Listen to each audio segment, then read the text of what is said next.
PGI में विश्व NCD federation का 11वां स्थापना दिवस।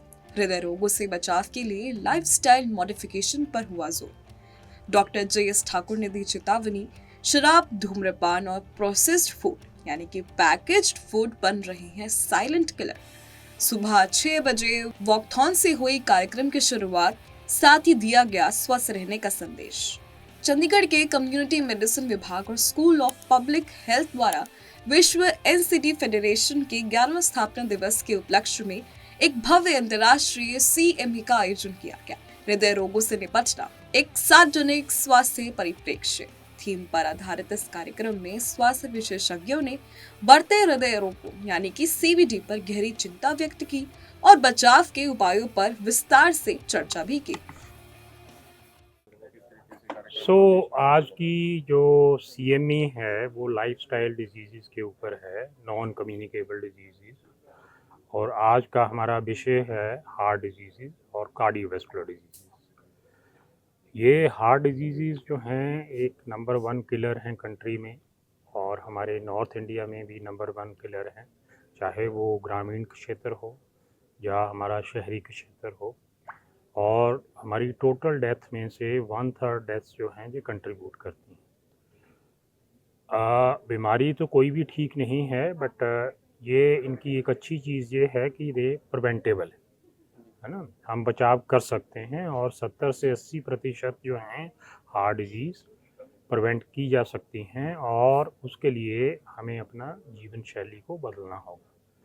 जब हम जीवन शैली की बात करते हैं तो एक तो हमारा खाना जो है वो हेल्दी होना चाहिए, और उसमें जब हम हेल्दी फूड की बात करते हैं तो उसमें जो खूब फल और सब्जियां और नमक कम, है ना, चीनी कम, फैट कम, है ना, और जो है खाने को मॉडरेशन में लेना है ना। मतलब ऐसा नहीं कि यदि भूख हमें पूरी जितनी है उसको आप 3/4 के हिसाब से आप लोगों 4 चपातियाँ खानी हैं तो आप 3 से काम चलाओ, है ना।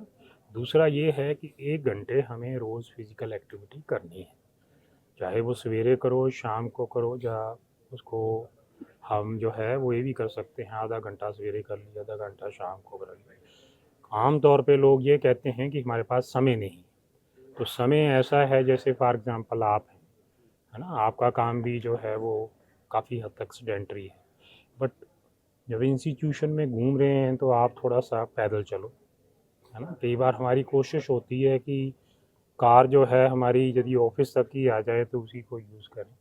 तो फिज़िकल एक्टिविटी को हमें दैनिक रूटीन में इंट्रोड्यूस करना है। तीसरी चीज़ जो है, हमें शराब, तंबाकू के सेवन से बचना है, और अपने लाइफ को स्ट्रेस से कम करनी है।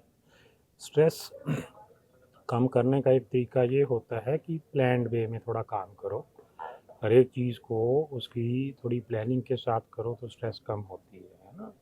अब आपने फॉर एग्ज़ाम्पल रेलवे स्टेशन पे ट्रेन लेनी है, तो यदि आप ट्रेन के 15 मिनट जाने से पहले ही घर से निकलोगे तो पसीना तो आएगा रास्ते में, है ना। तो आप एक टाइम पे भी चल सकते हैं। और एक इम्पॉर्टेंट चीज़ जो आजकल बहुत हो गई है कि जो सोना है हमारा कम होता जा रहा है, हम सोशल मीडिया के ऊपर लगे रहते हैं। ऐसे भी बच्चे हैं जो रात को 1-1, 2-2 बजे तक जागते हुए हैं। तो इसलिए जो हम पहले बात करते थे कि early to bed early to rise make a man healthy wealthy and wise, वो इम्पॉर्टेंट है, इसलिए जल्दी सो। और एक सुझाव मैं इसमें ये दूंगा कि किसी टाइम अपना फिक्स कर लो कि इतने बजे मैंने अपना मोबाइल को साइलेंट मोड पे कर देना, ठीक है। वो चाहे आप 9 बजे फिक्स कर लीजिए या 10 बजे फिक्स कर लीजिए कि नहीं, इसके बाद कॉल नहीं है। तो अपने जीवन में जो है हमें अपने जीवन शैली में चेंज करेंगे तो ये heart disease, non communicable disease से हम बच सकते हैं। इसमें आपने ऑलमोस्ट सारा हमें एक्सप्लेन कर ही दिया है। एक बहुत अहम रोल खाने का भी है, जैसे पैकेजेस फूड आ गए हैं, मार्केट में इजी फूड्स मिलने लग गए हैं और हमारे पास उसका सब्स्टिट्यूट भी नहीं रहता। What a daily routine we should follow to prevent all these diseases? देखो, मेरा उसमें सुझाव ये रहेगा कि प्रिजर्व्ड फूड को मत लो, बिल्कुल बंद करो उसको। फूड हमेशा फ्रेश लेना चाहिए, है ना। और कई लोग ऐसे हैं जो कि इवन तीनों टाइम फ्रेश का फूड बना के खाते हैं, वो कई बार नहीं पॉसिबल होता। जो आपने फूड जिस दिन बनाया है उसी दिन उसको कंज्यूम कर लो, अगले दिन के लिए मत रखो, उसमें भी जीवाणु जो है पैदा हो जाते हैं। खाना जो है वो आपको प्रिजर्वेटिव, अब आजकल तो चपातियाँ भी बनी आ रही हैं, परोठे भी बने आ रहे हैं, बट अपने आप, क्योंकि कोई भी चीज़ बिना केमिकल के प्रिजर्वेशन के वो जो है वो नहीं रखी जा सकती। What about the diary products, heart से भी देखो ऐसा है कि जो डायरी प्रोडक्ट है, आप अपनी जो जिसको कहते हैं कि रेगुलेट करके खा सकते हैं, उसमें कोई ऐसा बात नहीं है, बट अपनी फिजिकल एक्टिविटी को रखिए, है ना। लास्ट क्वेश्चन है कि अल्कोहल, तंबाकू and smoking plays an important role. हाँ, तो इसमें कंट्रोल, कंजम्पशन को कंट्रोल करने के लिए any initiatives are in under progress? देखो इसमें कुछ तो ये है कि अवेयरनेस करें, बट इसमें जो रेगुलेटरी मेजर्स हैं वो बहुत इंपॉर्टेंट है। आपने देखा होगा अब इस महीने में सबसे इम्पोर्टेंट चीज़ क्या है, बताइए। आपसे भी प्रश्न पूछ लें, ये महीना किस लिए इम्पोर्टेंट है? 31 मार्च किस लिए इम्पोर्टेंट होती है? वो तो मतलब हमें तो फाइनेंशियल ईयर के बारे में ये फाइनेंशियल ईयर नहीं है, ये शराब पीने वालों के लिए महीना बहुत इम्पोर्टेंट है। क्यों? क्योंकि आपके जो ठेके हैं वो पंजाबी च कहते ठेके टूट गए। इस वेले जो शराब पीने वाले लोग जो हैं वो आपको बिल्कुल शराबी होके मिलेंगे, क्योंकि शराब इस समय बहुत सस्ती हो जाती है, और पिएंगे और लेटेंगे भी। तो इसलिए ये जो एक्साइज पॉलिसी है सरकारों को भी, अब क्या हो रहा है कि किसी समय चंडीगढ़ में बहुत कम शराब के ठेके होते थे, बहुत बढ़ गए हैं। अल्कोहल में ये भी देखा गया है कि यदि आपके घर के सामने ठेका है तो आप ज़्यादा शराब पियोगे एज़ कम्पेयर्ड आपके दूर है। अवेलेबिलिटी के ऊपर डिपेंड करता है। ऐसे ही सिगरेट टबाको का है, ठीक है। सो थोड़ा सा दूर होनी चाहिए ये, है ना। ह्यूमन मन है, बिहेवियर प्रॉब्लम है ये, तो भाई यदि मन कर आए तो बंदा सोचता है चलो रात को ही देखो जाके, ठीक है।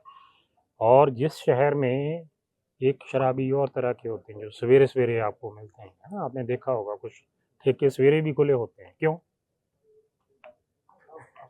जो क्रोनिक अल्कोहलिक है उसको सवेरे हैंग आउट होता है, दर्द होती है, वो उसको हेडेक वगैरह को करने के लिए वो सवेरे सवेरे जाते हैं, ठीक है। एक तो टाइमिंग्स गवर्नमेंट रेगुलेट करे, और अपनी एक्साइज पॉलिसी को के ऊपर ध्यान रखे कि हमने ज़्यादा ठेके नहीं खोलने।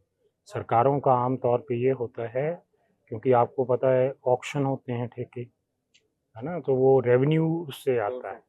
बट लोगों ने स्टडीज़ की हैं कि जितना रेवेन्यू आप कमाते हो उससे 2.5 गुना आप सरकार जो है खर्च करती है उनके इलाज के।